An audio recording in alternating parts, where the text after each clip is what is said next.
மகாபாரதத்துல எத்தனையோ கதாபாத்திரங்கள் இருந்தாலும் கூட போற்றுதலுக்குரிய கதாபாத்திரமாக பீஷ்மர் அவர்கள் இத்தனை தலைமுறை தாண்டி கொண்டாடப்படுவது 4 தலைமுறை தாண்டி ஒருவரால் வீரராக இருக்க முடியுமா? இந்த பீஷ்மர் வாழ்க்கையில் ஒரு காதல் இருந்தது, பீஷ்மர் வாழ்க்கையில் ஒரு பகை இருந்தது, பீஷ்மர் வாழ்க்கையில் ஒரு வீரம் இருந்தது, பீஷ்மர் வாழ்க்கையில் ஒரு வஞ்சம் இருந்தது, பீஷ்மர் வாழ்க்கையில் கடைசியில் ஒரு துயரமும் ஒளிந்து கொண்டிருந்தது. இந்த பீஷ்மர் என்பவர் யார்? பிதாமகன் என்று அவரை கொண்டாடுவதற்கு காரணம் என்ன? இந்த மகாபாரதத்தினுடைய வேராக, கௌரவர்களுடைய இந்த சாம்ராஜ்யத்தின் ஆணி வேராக இருந்த பீஷ்மர் வரலாற்றில் அவருடைய வாழ்க்கையில் நடந்த துரோகங்கள் என்ன?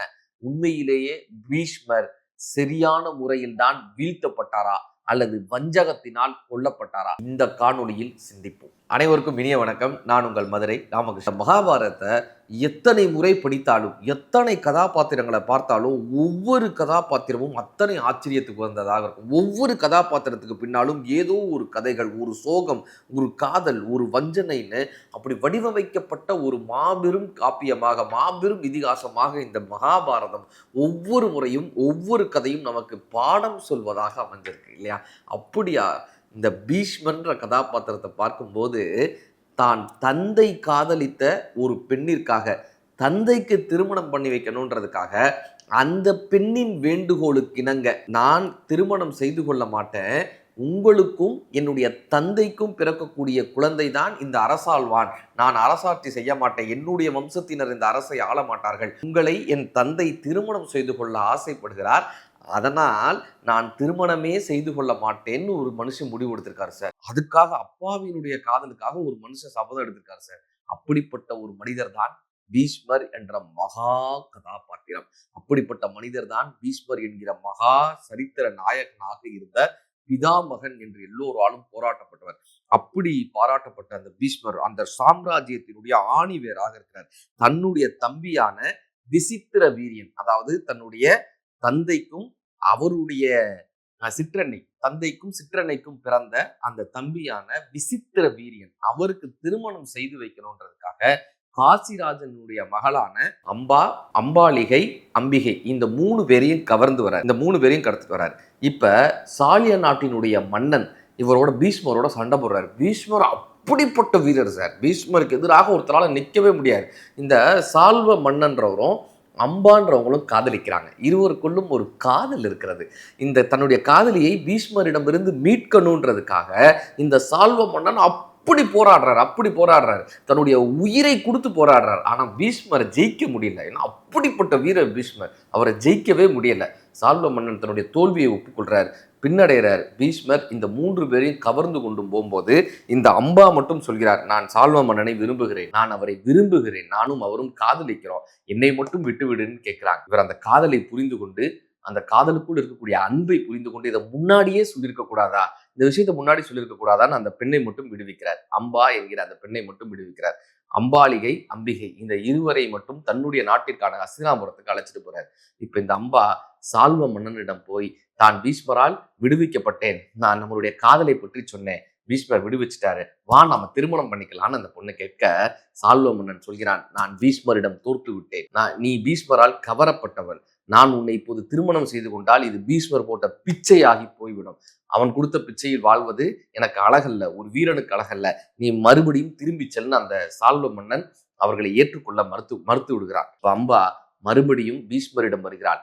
அவன் என்னை மறுத்து விட்டான், இப்ப நான் எங்க அப்பா கிட்டையும் போக முடியாது, அவன்கிட்டையும் போக முடியாது, நீ என்னை திருமணம் பண்ணிக்கோன்னு கேட்கிறான். பீஷ்மர் சொல்றாரு, நான் திருமணமே பண்ண மாட்டேன்மா, நான் எங்க அப்பா மீது சத்தியம் பண்ணியிருக்கேன், நான் திருமணமே என் வாழ்க்கையில பண்ணக்கூடாதுன்னு சத்தியம் பண்ணியிருக்கேன், என்னாலும் உன்னை திருமணம் பண்ணிக்க முடியாது. இப்போ அந்த அம்பா என்கிற அந்த பெண் அப்பாவிடமும் செல்ல முடியாமல், தான் காதலித்தவனிடமும் செல்ல முடியாமல், தன்னை கவர்ந்து வந்த பீஷ்மரிடமும் செல்ல முடியாமல் தீக்குளித்து இறந்து போகிறாள். அந்த அம்பா என்கிற பெண் மறுபிறவியில் துருபதன், பாஞ்சால தேசத்தினுடைய அரசன் துருபதன், அவனுக்கு மகளாக பிறக்கிறாள். யாருக்கு தெரியுமா? பாஞ்சாலின்னு சொல்றோம்ல, திரௌபதின்னு சொல்றோம்ல, திரௌபதியுடைய சகோதரியாக பிறக்கிறாள்.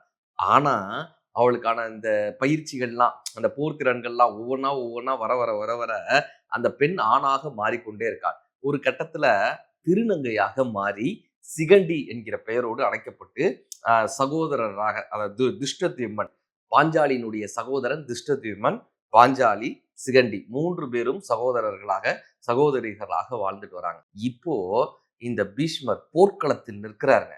இந்த பாரத யுத்தத்தினுடைய போர்க்களத்துல நிற்கிறாரு. பீஷ்மர் தான் சார் துரியோதனுடைய படை தளபதி. பீஷ்மர் எதிர்க்க முடியுமா? அத்தகைய பெரிய கிருஷ்ணராலே பீஷ்மர் எதிர்க்க முடியாதுங்க. அவ்வளவு பெரிய வீரர் பீஷ்மர்னா. அம்புகள் அவருடைய அம்புகளுக்கு எதிராக நின்று அம்பு தொடுக்கிறதுக்கு இன்னொருத்தர் பிறந்து வரணும்னு சொல்லுவாங்க. அப்படிப்பட்ட மாவீரராக இருக்கக்கூடிய பீஷ்மர். அவருடைய வீரம் மட்டுமல்ல, வியூகம் அப்படிப்பட்ட வியூகமாக இருக்கும். கருட வியூகத்திலிருந்து, சக்கர வியூகத்திலிருந்து பீஷ்மர் ஒரு வியூகம் அமைச்சார்னா இந்த பீஷ்மரை அர்ஜுனன் கொன்றான்னு பாரதம் சொல்லுது. இல்லையா? அது எப்படிப்பா கொன்றான்னு பார்த்தா ஆச்சரியமா இருக்கு சார். ஆச்சரியமா இருக்கு. இந்த பீஷ்மரை அழிக்கவே முடியல. இப்ப என்ன தெரியுமா பண்றாங்க? அர்ஜுனன் என்னெல்லாமோ போராடி பார்க்கறான், இந்த பீஷ்மரை அழிக்கவே முடியல. இப்ப இந்த பீஷ்மரும் அர்ஜுனனும் நேருக்கு நேராக நின்று சண்டையிடக்கூடிய ஒரு காட்சி. இந்த பீஷ்மர் எத்தனை தலைமுறை தாண்டி வந்தவர்? 4-5 தலைமுறையாக பெரும் வீரராக அந்த கௌரவ படையை காப்பாற்றி கொண்டிருந்தவராக இருந்தவர் பீஷ்மர். ஏன்னா தன்னுடைய தந்தையினுடைய காலம், தன்னுடைய தந்தையின் காலத்திலும் இவர்தான் போர் புரிந்திருக்கிறார். தன்னுடைய தம்பியின் விசித்திர வீரியன் காலத்திலும் இவர்தான் போர் புரிந்திருக்கிறார். விசித்திர வீரியனுக்கு பிறந்த திருதராஷ்டிரர், பாண்டு என்கிற 2 மகன்கள், அவர்கள் காலத்திலும் பீஷ்மர் தான் போரிட்டு இருக்கிறார். இப்போது துரியோதனனுக்கும் பாண்டுவின் மைந்தனான பாண்டவர்களுக்கும் இவர்கள் இடைவருக்கும் சண்டை வரும்போதும் கூட பீஷ்மர் அங்க நிற்கிறார். 5 தலைமுறை வீரர் சார். என்ன அனுபவங்கள், எத்தனை காயங்களோடு அப்படி பீஷ்மர் நிற்கிறார். அர்ஜுனனால் அவரை அழிக்கவே முடியல. அர்ஜுனனோட கூடிய அம்புகளை எல்லாம் சாதாரணமாக பீஷ்மர் கிடக்கிறார். ஒரு கட்டத்துல அர்ஜுனன் என்ன தெரியுமா, தன்னுடைய மனைவியான பாஞ்சாலியின் இந்த சகோதரியாக இருக்கக்கூடிய சிகண்டி, அவங்க ஒரு திருநங்கை, ஆணும் அல்லாமல் பெண்ணும் அல்லாமல் இருக்கக்கூடிய திருநங்கை, அவர்களை போர்ல நிப்பாட்டிடுறார் சார். அந்த தேர்ல அர்ஜுனனுக்கு முன்னால் சிகண்டியை நிப்பாட்டிடுறாங்க. இப்ப பீஷ்மர் அர்ஜுனனை கொல்வதற்காக வில்லெடுத்த பீஷ்மர் இந்த சிகண்டியை பார்த்தவுடன் ஒரு பெண்ணின் மீது அம்பு எய்துவதா, ஒரு திருநங்கையின் மீது அம்பு எய்துவதா, அது கூடாது என்று சொல்லி அந்த அந்த ஆயுதத்தை கீழே போட்டுறாரு. வில்லையும் அம்பையும் கீழே போட்டுறாரு. சிகண்டியை முன்னால் நிறுத்தி, திருநங்கையை முன்னால் நிறுத்தி, பின்னால் இருந்து அர்ஜுனன் அம்பெய்தி நூற்றுக்கணக்கான ஆயிரக்கணக்கான அம்புகளை பீஷ்மர் வில்லை கீழே போட்ட நேரத்துல, ஆயுதத்தை கீழே போட்ட நேரத்துல அவர் கண்ணை அந்த அயர்ந்த நேரம்னு சொல்லுவாங்கல்ல, முன்னால் சிகண்டி நிற்கிறாங்க, நாம சண்டை போடக்கூடாதுன்னு ஒரு வீரராக ஆயுதத்தை கீழே போட்ட நேரத்தில், யாரும் பார்க்காத ஒரு தருணத்தில், பீஷ்மர் சரியான முறையில் சண்டையிட தயாராக இல்லாத நேரத்தில், ஆயுதமற்ற நிராயுதபாணியாக நிற்கக்கூடிய அந்த நேரத்தில், சிகண்டியோடு போராடக்கூடாது என்று நினைத்த அந்த நேரத்தில் சிகண்டிக்கு பின்னால் இருந்து 1000 அம்புகளை ஒரே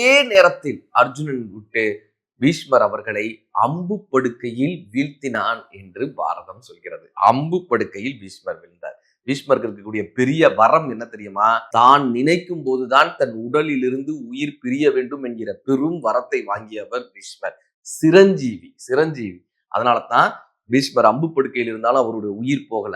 அவர் என்ன தெரியுமா நினைத்தாரு? தட்சிணாயன புண்ணிய காலம் இல்லாமல் உத்தராயண புண்ணிய காலத்தில், அதாவது சூரியன் தன்னையும் சுற்றி பூமியையும் சுற்றுவார்னு சொல்லுவாங்கல்ல. தட்சிணாயனம்னா தெற்கு நோக்கி ஒரு 6 மாத பயணம், பின்பு வடக்கு நோக்கி ஒரு 6 மாத பயணம். இந்த தட்சிணாயன புண்ணிய காலத்தில் செல்லாமல் உத்தராயண புண்ணிய காலத்திற்கு இன்னும் 3 நாட்கள் இருக்கிறது. அந்த உத்தராயண புண்ணிய காலத்தில் தான் என் உயிர் பிரிய வேண்டும் என்று பீஷ்மர் அந்த அம்பு படுக்கையில் படுத்திருந்தாராம். அந்த அர்ஜுனன் வீழ்த்திய அந்த அம்பு படுக்கையில் படுத்திருந்தாராம். அப்படிப்பட்ட ஒரு மாவீரனான இந்த பீஷ்மரை சிகண்டி என்கிற பெண் யாரு பாடினாங்க? இந்த சிகண்டி என்கிற பெண் தான் அம்பாவாக, பூர்வ ஜென்மத்தில் அம்பாவாக அந்த சாலிய மன்னனும் கைவிட்டு, காசிராஜனும் கைவிட்டு, பீஷ்மராலும் ஏற்றுக்கொள்ள முடியாது என்று சொன்ன அந்த அம்பா என்ற பெண் தீக்குளித்து மறுபிறவியில் இந்த சிகண்டியாக வந்து பீஷ்மரினுடைய மரணத்திற்கு காரணமானால் என்று பாரதம் இந்த கதையை நமக்கு கற்றுக் கொடுக்கிறது. இந்த கதையை நாம் படிக்கும்போது உண்மையிலேயே அர்ஜுனன் செய்தது நியாயமான செயலா என்று ஒரு கேள்வி எழுகிறது. இரண்டாவது, ஒரு பிறவியில் செய்த அந்த தவறு மீண்டும் மீண்டும் காலங்கள் தாண்டி நம்மை பாதிக்குமா என்பது 2வது கேள்வி. 3வது, பீஷ்மர் செய்தது உண்மையிலேயே தவறா, இந்த அம்பாவை கைவிட்டது உண்மையிலேயே தவறா என்று 3வது கேள்வி எழுகிறது. இப்படிப்பட்ட மாவீரரான பீஷ்மரை பற்றி உங்கள் கருத்துக்களை பதிவிடுங்கள். நன்றி.